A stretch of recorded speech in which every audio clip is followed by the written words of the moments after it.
આપ સૌ વિદ્યાર્થીનું હાર્દિક સ્વાગત છે। વિદ્યાર્થી મિત્ર, આપણે ધોરણ 12 કોમર્સ વાણિજ્ય વ્યવસ્થા વિષયના ચેપ્ટર નંબર 3 આયોજન વિશે આપણે સમજૂતી મેળવીશું। આ ચેપ્ટરની સમજૂતી મેળવતા પહેલા સૌપ્રથમ આપણે આ ચેપ્ટર કેટલા માર્કમાં પૂછાય છે તેમના વિશેની આપણે સમજૂતી મેળવી લઈએ। આ ચેપ્ટર ટોટલ 7 માર્કમાં પૂછાય છે, જેની અંદર એક એમસીક્યુ પૂછાય છે, એક વીએસક્યુ પૂછાય છે અને એક લોંગ ક્વેશ્ચન કે જે 5 માર્કનો પરીક્ષાની અંદરમાં પૂછાય છે। એટલે એક 5 માર્કનો ક્વેશ્ચન, એક 1 માર્કનો ક્વેશ્ચન અને એક વિકલ્પ થઈ ટોટલ 7 માર્કનું આ ચેપ્ટર છે। હવે આ ચેપ્ટર એટલે કે આયોજન વિશેની આપણે સમજૂતી મેળવતા પહેલા આ આયોજનનું આપણે પ્રસ્તાવના ઇન્ટ્રોડક્શન વિશેની આપણે આજે સમજૂતી મેળવીશું। અહીં બોર્ડ ઉપર તમે જોઈ શકો છો કે પ્રસ્તાવના આખી લખેલી છે, એ આપણે સમજીએ। ધંધો એ આર્થિક પ્રવૃત્તિનો એક ભાગ છે। હવે અહીંયા તમને એવું કહેવામાં આવ્યું આર્થિક પ્રવૃત્તિ, તો આર્થિક પ્રવૃત્તિ એટલે શું? તો આર્થિક પ્રવૃત્તિ એટલે નફાના હેતુથી કરવામાં આવતી કોઈ પણ પ્રવૃત્તિ હોય એ તમામ પ્રવૃત્તિઓને આર્થિક પ્રવૃત્તિ કહેવામાં આવે છે। તો ધંધો પણ એક આર્થિક પ્રવૃત્તિનો એક ભાગ છે। શું કામ? કારણ કે આજે તમે કોઈ પણ ધંધાકીય એકમની સ્થાપના કરો છો તો એ સ્થાપના કરવાની પાછળનો મુખ્ય હેતુ તમારો નફાનો જ હોય છે। એટલે જ આપણે કીધું ને કે નફાની હેતુથી કરવામાં આવતી પ્રવૃત્તિ એટલે આર્થિક પ્રવૃત્તિ। તો ધંધો પણ શેના માટે કરવામાં આવે છે? તો કે નફા માટે કરવામાં આવે છે। એટલે આપણે કહી શકીએ કે ધંધો એ નફાનો એક ભાગ તરીકે આર્થિક પ્રવૃત્તિ એ મહત્વનો ભાગ ભજવે છે। બીજી બાબત એ કે ધંધાકીય એકમ જે પ્રવૃત્તિ કરવાની હોય તેની સંપૂર્ણ માહિતી એની પાસે હોવી જોઈએ। આજે મારે કોઈ પણ પ્રકારની પ્રવૃત્તિ કરવી છે મેં કરી નથી, હજી કરવાનું બાકી છે, પણ એ પ્રવૃત્તિ કરવી છે તો એની મારે બધી જ પ્રકારની માહિતી મેળવવાની છે। તો એમાં માહિતી શું મેળવશો? તો એ પ્રવૃત્તિ કોણ કરશે, કયું કાર્ય કોણ કરશે, કેવી રીતે કરશે, ક્યારે કરશે, કેટલા સમયમાં કરશે, કેટલા પ્રમાણમાં કરશે, જો આ બધી જ બાબતો અગાઉથી વિચારવી પડે છે। શું કામ? કારણ કે તમારે ભવિષ્યની અંદર કોઈ નફો કમાવો છે તો ભવિષ્યમાં નફા માટે જે તમે પ્રવૃત્તિ કરવાના છો તો એ પ્રવૃત્તિ ક્યારે, કોણ, કેવી રીતે, કેટલા સમયમાં, આ બધી બાબતો નક્કી કરવી પડે। કારણ કે જો તમે કઈ બાબતો નક્કી ન કરેલી હોય અને પછી તમે વિચારો કે ત્યારે જોયું જ હશે, પણ એ ન થાય। એટલે જ અગાઉથી તમારે પૂર્વ વિચારણા કરવી પડે, જેને આપણે શું કહીએ છીએ? આયોજન। આપણે આ શબ્દો બોલીએ જ છે, રૂટીન લાઈફમાં બોલીએ છે, પ્લાનિંગ કર્યું, પ્લાનિંગ કરવાનું છે। વેકેશન પડે એટલે સ્વાભાવિક છે કે વિદ્યાર્થી મિત્ર એટલે કે બાળકો પેરેન્ટ્સને કહેશે કે બહાર ફરવા જવું છે, બહાર ફરવાનું કંઈ પ્લાનિંગ કર્યું? જો પ્લાનિંગ શબ્દ બોલે છે એટલે રૂટીન લાઈફની અંદરમાં પ્લાનિંગ શબ્દનો યુઝ થાય જ છે। અને તમે લોકો પણ આ જ બધી બાબતો વિચારો છે કે કયું કાર્ય, કોણ, ક્યારે, કેવી રીતે, બધી બાબતો વિચારો। ઓકે, હું તમને એક ઉદાહરણ દઉં। તમારે બહાર ફરવા જવાનું હતું ને, તો તમે ઘણા બધા પ્રશ્ન વિચાર્યા હશે। ફરવા જવાનું છે, ગયા નથી, તો ક્યાં ફરવા જાશો, કેવી રીતે જાશો, બસમાં જાશો, ટ્રેનમાં જાશો, પ્લેનમાં જાશો, કઈ હોટલમાં રહેશો, 5 સ્ટાર, 7 સ્ટાર, 3 સ્ટાર, તો આ બધી બાબતો વિચારો છો અને પછી એ વિચારી અને તમે એને અમલમાં મૂકો છો અને અમલમાં મૂકી અને તમારી પ્રવૃત્તિઓને તમે સિદ્ધ કરવા માટે આ બાબત અગાઉથી વિચારો છો, જેને કહેવાય છે આયોજન। આયોજન સાર્વત્રિક છે। સાર્વત્રિક એટલે બધે છે, ક્યાં નથી? કારણ કે બધા જ ક્ષેત્રની અંદર ઘણી બધી પ્રવૃત્તિઓ થતી જો હોય છે। જેમ કે દાખલા તરીકે એક પોઈન્ટ આપ્યો છે યુદ્ધનું મેદાન. તો યુદ્ધના મેદાનની અંદરમાં જ્યારે યુદ્ધ કરવા માટે જાય છે ત્યારે બંને પક્ષે પોતાનું આગોતરું પ્લાનિંગ કરેલું જ હોય છે અને પ્લાનિંગ પ્રમાણે જ તમે યુદ્ધ કરવા માટે જાઓ છો. આપણે મહાભારત સિરિયલ પણ જોઈએ છે કે જેની અંદરમાં ઘણું બધું યુદ્ધનું આગોતરું આયોજન કરેલું છે. પ્લસ તમે બાહુબલી પિક્ચર જોયું છે તો એની અંદરમાં પણ યુદ્ધનું આખું એક પ્લાનિંગ કરે છે અને એ પ્લાનિંગ પ્રમાણે જ યુદ્ધના મેદાનની અંદરમાં જવામાં આવે છે. તો ને તો જ, કારણ કે યુદ્ધના બંને પક્ષે એ તો જ વિચારતા કે મારે વિજય, તો વિજય એમનો પ્રાપ્ત ન થાય. એ વિજય પ્રાપ્તિ માટે તમારે એનું પ્લાનિંગ કરવું પડે કે યુદ્ધ કેવી રીતે કરશું. રમતગમતના મેદાનની અંદરમાં પણ પ્લાનિંગ કરવામાં આવે છે. રમતગમત તો કે ઘણી બધી આપણે જોઈએ છે, ક્રિકેટ છે, વોલીબોલ છે, ઘણું બધું છે, ઘણા બધા રમતો છે. એ બધાની અંદરના એને રમવા માટેના એના નીતિ નિયમો હોય છે, એનું એક પ્લાનિંગ હોય છે અને એ જ પ્રમાણે રમવામાં આવે છે. એ જ રીતે ધંધાકીય એકમની અંદરમાં બધા જ ધંધાકીય એકમ, નાના કદનો ધંધાકીય એકમ હોય, મોટા કદનો ધંધાકીય એકમ હોય, મધ્યમ કદનો ધંધાકીય એકમ હોય, તો એની અંદરમાં એના નિર્ધારિત કરેલા ધ્યેયને સિદ્ધ કરવા માટે પ્લાનિંગ કરવામાં જ આવે છે. એ જ રીતે ધાર્મિક ક્ષેત્રની અંદરમાં પણ હોય છે, સામાજિક ક્ષેત્રની અંદરમાં પણ હોય છે.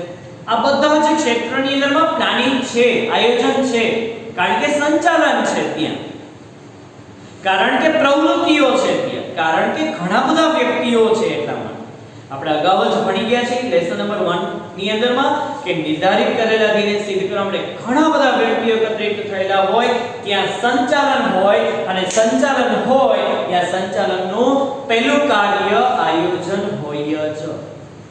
તો આપણે લેસન 1 ની અંદર મેં શીખી ગયા હતા કે સંચાલન કયા કયા ક્ષેત્રમાં છે. તો સંચાલન છે એ યુદ્ધના મેદાનમાં છે, ધાર્મિક ક્ષેત્રમાં છે, રાજકીય ક્ષેત્રમાં છે, આર્થિક, રમતગમત, બધા જ ક્ષેત્રની અંદરમાં છે. કારણ કે એ બધા ક્ષેત્રની અંદરમાં કોઈ એક ધ્યેય છે અને ધ્યેયને સિદ્ધ કરવા માટે પ્રવૃત્તિઓ થતી હોય છે અને જ્યાં પ્રવૃત્તિઓ થતી હોય છે ત્યાં પ્રવૃત્તિ કોણ, ક્યારે, કેવી રીતે, કેટલા સમયમાં કરશે એનું અગાઉથી એક પ્લાનિંગ કરવું અનિવાર્ય છે. એટલા માટે કહી શકાય કે આયોજન એ સર્વવ્યાપી છે અથવા સાર્વત્રિક છે. આ છે તમારી આયોજનનો પ્રસ્તાવના અથવા ઇન્ટ્રોડક્શન. હવે આપણે જોઈએ છે કોન્સેપ્ટ, એનો ખ્યાલ જોઈએ. આયોજન શું છે?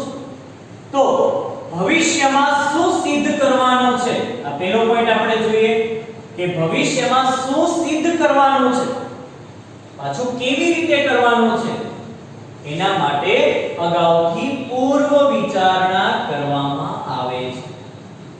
તમે પણ ભણતાની સાથે સાથે ઘણું બધું વિચારો છો કે મારે ભવિષ્યમાં શું કરવું છે. તો કે મારે ભવિષ્યમાં બિઝનેસ કરવો છે, મારે કાં તો ભવિષ્યની અંદર ડોક્ટર બનવું છે, કાં વકીલ બનવું છે, કાં સીએ બનવું છે. તો એ ભવિષ્યનું વિચારો છો. એ ભવિષ્યનું વિચારીને તમારા જે ગોલ છે એ ગોલને સિદ્ધ કરવા માટે તમે વિચારો છો કે મારી પ્રવૃત્તિ કેવી રીતે કરવી કે જેના કારણે હું સીએ બની શકું, એક બિઝનેસમેન બની શકું, એક લોયર બની શકું, એક ડોક્ટર બની શકું. તો એની પૂર્વ વિચારણા કરવી અનિવાર્ય છે. એમનેમ ડોક્ટર નથી બની શકાતું. આજે મેં મનમાં વિચાર્યું કે મારે ટીચર બનવું છે, પણ એક શિક્ષક બનવા માટેની મારે પૂર્વ તૈયારી કરવી પડે. મારે મેથોડોલોજી શીખવી પડે, મારે સ્ટુડન્ટ્સને સમજવા માટેની મેથોડોલોજી શીખવી પડે. હું આ કાંઈ ના સમજી શકું, નો સબ્જેક્ટ વિશે ઇન્ફોર્મેશન લેવી હોય, કાંઈ ના આવડતું હોય અને હું એક પગમાં ટીચર, તો એક શિક્ષક ન બની શકાય. તો એવી જ રીતે તમારો જે ગોલ છે ભવિષ્યનો, એ ગોલને સિદ્ધ કરવા માટે તમે કેવી રીતે કાર્ય કરશો એની પૂર્વ વિચારણા કરવી અનિવાર્ય છે. બીજી બાબત તમને કીધું છે કે તમારી પાસે જે ભવિષ્યમાં જે સિદ્ધ કરવું છે એના ઘણી વખત એક વિકલ્પ ના હોય, ઘણા બધા વિકલ્પો હોય. ઓકે, બિઝનેસમેન બનવું છે, પણ શેનો બિઝનેસ? તેની પાસેના વિકલ્પો ઘણા બધા છે. તો એ વિકલ્પો તમારી પાસે ઘણા બધા છે, તો પહેલા તમે વિકલ્પોની શું કરો? વિચારણા કરો. જો કે મારી પાસે કેટલા વિકલ્પ છે, એ વિકલ્પની એક યાદી તૈયાર કરો. પહેલું, બીજું, ત્રીજું, ચોથું, પાંચમું. શેનો બિઝનેસ કરવો છે તે લખો. એ વિકલ્પ વિચાર્યા પછી તમે 7-8 વિકલ્પો જે લખ્યા છે એ પાછા વિકલ્પોનું ભવિષ્ય જુઓ કે આટલા બધા મારી પાસે વિકલ્પો છે, એમાંથી ભવિષ્ય શેમાં સારું છે, હું શેમાં વધુ કમાઈ શકીશ, એવો કોઈ એક શ્રેષ્ઠ વિકલ્પ તમારે પસંદ કરવો પડે. અને પ્લાનિંગ થી થાય, એ આયોજનથી થાય. સામે ચાલીને કોઈ નથી કહેવાનું, સામે ચાલીને આવીને કોઈ પ્રવૃત્તિ એમ નથી કહેવાની કે આટલી બધી પ્રવૃત્તિઓમાંથી હું શ્રેષ્ઠ પ્રવૃત્તિ છું. ના, એના માટે તમારે ભવિષ્યમાં ઝાંખી કરવી પડે, ભવિષ્યમાં દૂરદર્શિતા કરવી પડે, ભવિષ્યનું વિચારવાની તમારાની અંદરમાં એક શક્તિ હોવી જોઈએ.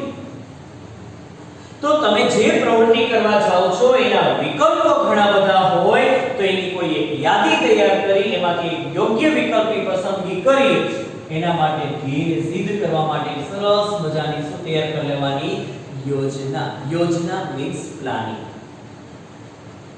તો ઘણા બધા વિકલ્પ છે, એમાંથી એક વિકલ્પ પસંદ કર્યો અને એ વિકલ્પ પસંદ કરી એની એક યોજના બનાવી, એને કેમ કરવું, ક્યારે કરવું, કોણ કરશે, કેવી રીતે કરશે, એવું એક પ્લાનિંગ બનાવી.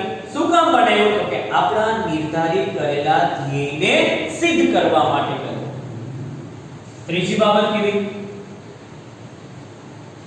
કે ધંધામાં જે પ્રવૃત્તિઓ કરવાની હોય તે અંગે વિગતો એકત્રિત કરવી. પહેલી બાબત તમને આપી છે માહિતીનું એકત્રીકરણ. મારે આજે કોઈ પણ એક પ્રવૃત્તિ કરવી છે તો એ પ્રવૃત્તિ કરવા માટે મારે બજારમાંથી માહિતી મેળવવાની છે કે આ પ્રવૃત્તિ હું કેવી રીતે કરું. મારે કોઈ વસ્તુ બનાવવી છે તો એ વસ્તુ બનાવવા માટે એ વસ્તુની અંદરમાં કઈ કઈ બાબતોની રિક્વાયરમેન્ટ છે, કયા સાધનોની જરૂર છે, કેવા માણસોની જરૂર છે, આ બધી જ બાબતોની મારે પહેલા તો માહિતી મેળવવાની છે.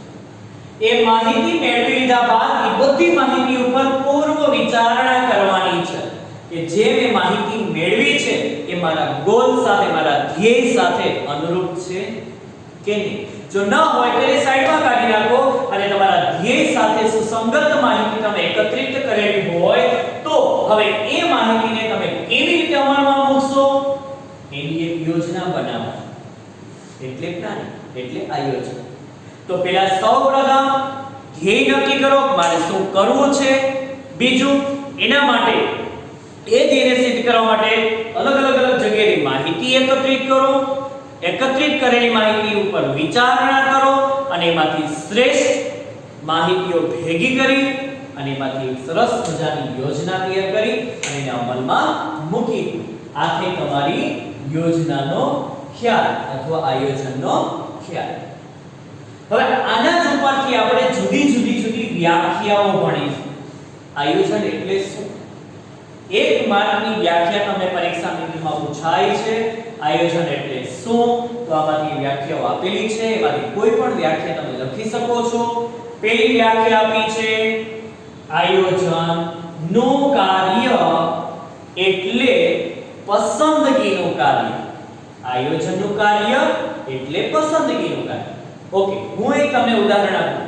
મારે શિક્ષક બનવું છે તો મારી પાસેના વિકલ્પ ઘણા બધા છે. જો ક્યાં શિક્ષક બનીશું? એકાઉન્ટ નો શિક્ષક બનીશ, એસટી નો શિક્ષક બનીશ, ઓસી નો શિક્ષક બનીશ, એસએસ નો શિક્ષક બનીશ. જો કેટલા બધા વિકલ્પો છે મિત્રો. એવું નથી કે શિક્ષક એટલે બધાયમાં હાલે, એવું ના હોય. જે તે શિક્ષક જે તે વિષયની અંદરમાં એ નિપુણ હોવો જોઈએ તો જ એ વિદ્યાર્થીઓને સમજાવી શકશે. તો મારી પાસેના વિકલ્પો ઘણા બધા છે. હવે મારે એ વિચારવાનું છે કે આટલા સબ્જેક્ટ મારી પાસે છે એમાંથી હું કયો સબ્જેક્ટ બહુ સારી રીતે સમજાવી શકીશ. અને પહેલી વસ્તુ મને તો આવડવો જોઈએ. મને મેથ્સ આવડતું જ નથી. મેથ્સનો શિક્ષક બનું તો વિદ્યાર્થીની સમક્ષ કેવી રીતે મેથ્સ ભણાવી શકીશ? મને ખુદને પોતાની ઇંગ્લિશ ન જ સમજાતું હોય તો બાળકોને કેમ સમજાવી શકીશ?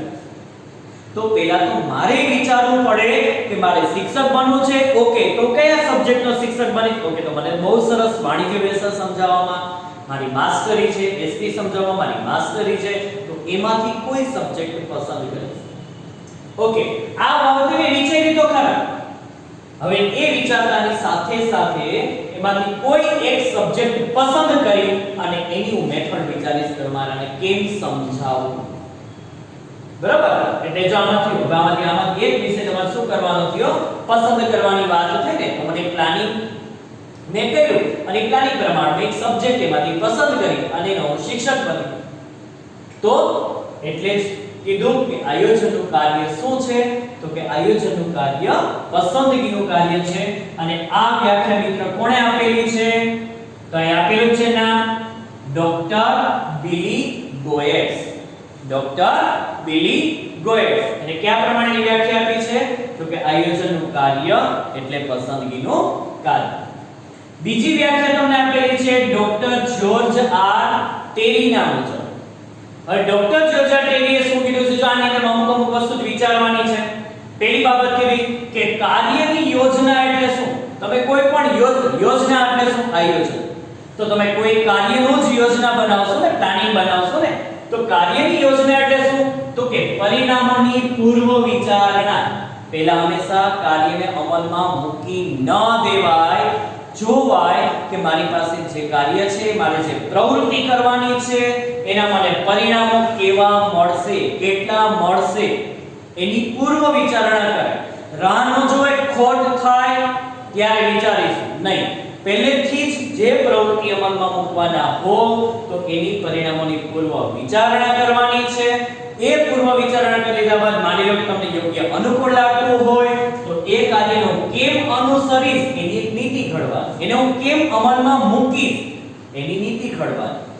ઈ અમલમાં મૂકવા માટેના મારી પાસેના સ્ટેપ હોય, તબક્કા હોય, એક પછી તો એના તબક્કાઓ વિચારવામાં આવશે. અને ત્યારબાદ એને કેમ ઉપયોગમાં હું લઈશ એ બાબતની પદ્ધતિ નક્કી કરવી એટલે આયોજન. જો પહેલું શું વિચાર્યું, જે કાર્ય કરવાની છે તે પરિણામોની પૂર્ણ વિચારણા કરી, એને હું કેમ કાર્ય અમલમાં મૂકીશ એની નીતિ નક્કી કરી, સ્ટેપ બાય સ્ટેપ એના તબક્કા નક્કી કર્યા અને એને કેમ ઉપયોગમાં લઈશ એના માટેની મેં પદ્ધતિ નક્કી કરી. આ બધું હજુ અમલમાં મૂક્યું નથી. આ બધું કાર્ય હજુ ભવિષ્યમાં કરીશ, હજુ કર્યું નથી. તો આ બધી બાબતો ભવિષ્ય માટેની વિચારણા તમે ક્યારે કરી, તો કે વર્તમાનમાં કરો. ત્રીજી વ્યાખ્યા કરી, નક્કી કરેલા ધ્યેયને પાર પાડવા માટે ઘડવામાં આવેલો બુદ્ધિપૂર્વકનો કાર્યક્રમ. જો મિત્રો આ શબ્દ એટલો બુદ્ધિપૂર્વકનો કાર્યક્રમ શું કામ? કારણ કે તમારે શેનું વિચારવાનું છે? ભવિષ્યનું વિચારવાનું છે. અને ભવિષ્યનું વિચારવાનું છે ક્યારે વિચારવાનું છે? તો કે વર્તમાનમાં વિચારવાનું છે. તો ભવિષ્યની વિચારણા વર્તમાનમાં કરવાની છે એટલે બુદ્ધિ સ્વાભાવિક છે, અનિવાર્ય છે. ભવિષ્યનું તમારે વર્તમાનમાં વિચારવાનું છે તો સ્વાભાવિક છે કે તમારી પાસે તર્ક શક્તિ હોવી જોઈએ, માનસિક શક્તિ તમારી પાસે હોવી જોઈએ. તો તમે ભવિષ્યનું વર્તમાનમાં તમે વિચારી શકશો. તો ધ્યેયને પાર પાડવા માટે ઘડવામાં આવેલો એક બુદ્ધિપૂર્વકનો કાર્યક્રમ. ચોથી વ્યાખ્યા આપી, વર્તમાનની બારીમાંથી ભવિષ્યમાં ડોકિયું કરવું. તમે અત્યારે કઈ સ્થિતિ બેઠા છો? અત્યારે વર્તમાનની સ્થિતિમાં બેઠા છો. કામ ક્યારે કરવાનું છે? ભવિષ્યમાં કરવાનું છે. તો ભવિષ્યનું વિચારવાનું છે ક્યારે? વર્તમાનમાં બેઠા. તો અહીંથી દૂરની દીર્ઘ દ્રષ્ટિ કરવાની છે. તો આને કહેવાય વર્તમાનની બારી. અને ભવિષ્યમાં જોવાનું છે એટલે એને કીધું કે વર્તમાનની બારીમાંથી ભવિષ્યમાં શું કરીએ? ડોક્યુ કરીએ, જોઈ લ્યો કે આપણે જે વિચારીએ છીએ એ બરોબર છે કે નહીં, આપણે અમલમાં મૂકી શકાય એવી પ્રવૃત્તિ છે કે નહીં, આપણા માટે ફાયદાકારક છે કે નહીં, એ બધી બાબતો વિચારો એટલે આયોજન. અને પાંચમી વ્યાખ્યા છે કે કાર્ય કરવાની સૂચિત પદ્ધતિ એટલે આયોજન. કાર્ય કરવાની, જો કાર્ય કરવા માટે તમારી પાસે ઘણી બધી મેથડ છે પણ એમાંથી કોઈ એક સારી મેથડ પસંદ કરી અને એ કાર્યને તમારે અમલમાં મૂકવાનો છે એટલે કહેવાય કે કાર્ય કરવાની સૂચિત પદ્ધતિ એટલે આયોજન. અને એક શોર્ટ એન્ડ સ્વીટ વ્યાખ્યા છે કે ભવિષ્યની વિચારણા વર્તમાનમાં કરવી એટલે પણ આયોજન. જો કે મેં તમને અહીંયા કીધું હતું ભવિષ્યનું ક્યારે વિચારવાનું છે? વર્તમાનમાં. તો ભવિષ્યની વિચારણા ક્યારે કરવી? વર્તમાનમાં. તો ટોટલ આપણે 6 જેટલી વ્યાખ્યાઓ જોઈ. આ લેક્ચરની અંદરમાં આપણે આયોજનની પ્રસ્તાવના, આયોજનનો ખ્યાલ, આયોજનની જુદી જુદી વ્યાખ્યાઓ વિશેની આપણે સમજૂતી મેળવી છે. હવે આ પછીના લેક્ચરની અંદરમાં આપણે આયોજનની લાક્ષણિકતાઓ વિશેની આપણે સમજૂતી મેળવીશું.